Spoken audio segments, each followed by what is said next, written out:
তোমার জীবনে সবচেয়ে কঠিন পরিস্থিতিতে তুমি যদি শক্ত হয়ে নিজের দিকে তাকিয়ে একবার হেসে ফেলতে পারো, তাহলে তুমি বুঝবে তোমার হাতে পরিস্থিতি নিয়ন্ত্রণের চাবি রয়েছে। হাল ছেড়ে দেওয়া, পিছিয়ে যাওয়া আমার কিন্তু একদমই ভালো লাগে না। আমি যখনই দেখি মানুষ আমাকে হারিয়ে দিতে চায়, তখনই কিন্তু আমি আমার জীবনের মোড় ঠিক ঘুরিয়ে নিই। কারণ আমি যদি চাই তাহলে সবাই আমাকে হারিয়ে দিতে পারে, আর আমি যদি না চাই তাহলে কিন্তু কেউ কখনোই আমাকে হারাতে পারবে না। আসসালামু আলাইকুম, কেমন আছেন সবাই? আলহামদুলিল্লাহ, এই তো নতুন আরেকটি দিনে শুরু হয়ে গেল নতুন কাজ। অনেক দিন ধরেই কিন্তু বাসায় কোনো রুটি বানানো হয় না। তো যেহেতু আমার শাশুড়ি এখন বাসায় আছে আর নিজেও একটু অসুস্থ, তবে যখন নিজে একা থাকি তখন কিন্তু নাস্তা না বানালেও চলে, কিন্তু শাশুড়ি যেহেতু আমার বাসায় আছে নাস্তা তো বানাতেই হবে। তো এই তো আমার ফ্রিজে একটু গরুর মাংসের তরকারি ছিল, সকালে তাদের পরোটা বানিয়ে আমিও সাথে খেয়ে নিছি। আসলে বাসায় যদি মানুষজন থাকে তাহলে কিন্তু খেতেও ভালো লাগে, আর একা একা থাকলে কিন্তু কোনো খাবারই খেতে ইচ্ছে করে না। এই তো দুপুরে আজকে খিচুড়ি রান্না করব, আর আমার শাশুড়ির পাতলা খিচুড়িটা অনেক পছন্দ। আমার শ্বশুর আবার এই খিচুড়িটা পছন্দ করে না। আমার শ্বশুর যখন বাসায় থাকে তখন আমি এই পাতলা খিচুড়ি একদমই রান্না করতে পারি না। তো এখন আমার শ্বশুর আমার বাসায় নেই, দেবরের বাসায় চলে গেছে আমার শাশুড়িকে দিয়ে, যেহেতু আমি এখন অসুস্থ এই জন্য। তো আমার শাশুড়ি বলতেছে আজকে রান্না করো, আজকে যেহেতু একটু বাইরের ওয়েদারটা একটু মেঘলা মেঘলা ভাব, আবার একটু বৃষ্টিও হচ্ছে, তবে বেশি একটা বৃষ্টি হচ্ছে না। তো বললাম যে আজকেই রান্না করি খিচুড়িটা। তো এই তো আমি কিন্তু যে বলা সেই কাজ, আমি রান্নার কাজেও চলে আসছি।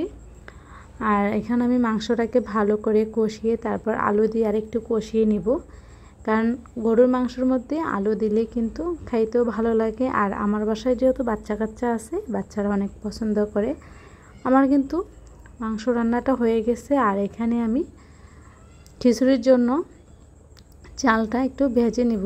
আর এই চালটা কিন্তু যত ভাজা হয় ততই কিন্তু খিচুড়ি থেকে সুন্দর একটা গ্রান আসে আর খাইতেও ভালো লাগে। তো এখানে আমি আজকে 3 রকম ডাল দিয়ে দিছি খিচুড়ির মধ্যে, মুগ ডাল, খেসারির ডাল, তারপর মসুরির ডাল। আমার কাছে ডালের পরিমাণটা একটু বেশি দিলে ওই খিচুড়িটা খেতে ভালো লাগে। তো এই তো আমার কিন্তু ভাজা হয়ে গেছে, আর আমি গরম পানি করে রাখছিলাম আগেই, তো ওই পানি দিয়ে দিচ্ছি। আর এই যে, তবে আমার পানির পরিমাণটা একটু কম হয়ে গেছে, তো আমি আর একটু পানি দিয়ে দিব, যেহেতু এটাকে পাতলা খিচুড়ি রান্না করা হবে। আর না হয় এটা কিন্তু একদম শক্ত হয়ে যাবে খিচুড়িটা। চালটাও এখন ভালো করে ফুটে নেই, তো আমি গরম পানি বসাই দিছি অপর পাশে, আর এটাকে ভালো করে একটু নেড়ে দিতেছি। কারণ চাল ডাল যদি ভালো করে মিশ না হয় তাহলে কিন্তু পাতলা খিচুড়িটা খেতে একদমই ভালো লাগে না। তো এই তো আমি ভালো করে নেড়ে নিতেছি, আর একটু মাঝে মধ্যে একটু বাঙ্গার জন্য ভালো করে নাড়া দিয়ে দিতেছি যেন ভেঙে যায়। তো এই তো আমার কিন্তু খিচুড়িটা মানে আরেকটু পানি দিলে তারপর পাতলা হয়ে যাবে, আর না হয় এটা একদম শক্ত হয়ে যাবে, আমার শাশুড়ির মন মতন হবে না। তো আমি পানি দিয়ে তারপর খিচুড়ি বসিয়ে রাখছি। আর এখানে একটা ড্রাগন ফল ছিল, তো ভাবলাম যে এটা একটু কেটে নিই।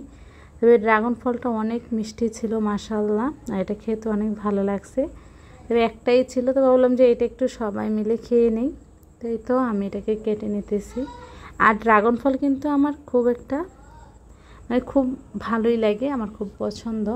তো এইদিকে খিচুড়ি খেতে যেয়ে দেখলাম যে ফ্রিজে কোনো লেবু নাই, তো ভাবলাম যে আমার গাছে যেহেতু লেবু আছে ওখান থেকে একটা পেরে নিব। জানি না এগুলাতে রস হবে কি না, তার জন্য যেগুলো সবচেয়ে আগে এই 2টা দোষ ছিল, তো ওইটা থেকে আমি একটা পেরে নিয়ে আসছি। যদি আবার রস না হয় তাহলে কিন্তু একদম এটা নষ্ট হয়ে যাবে। তো দেখলাম না, মোটামুটি মাশাআল্লাহ ভালোই রস হয়েছে। তো এই তো এখন সবাই মিলে এটা দিয়ে খেয়ে নিব।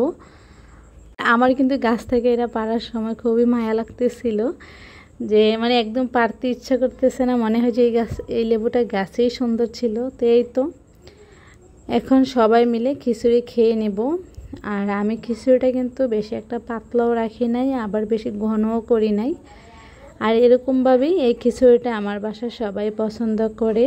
তো আজকে কথা বলতে বলতে এখানেই খাওয়া দাওয়া করে আপনাদের কাছ থেকে বিদায় নিব। তবে খিচুড়ি খাইতেছি আর আমার শ্বশুরকে অনেক মনে পড়তেছে। যদি শ্বশুর পছন্দ করতো তাহলে শ্বশুর থাকলেই রান্না করতাম। সবাই ভালো থাকবেন, আল্লাহ হাফেজ।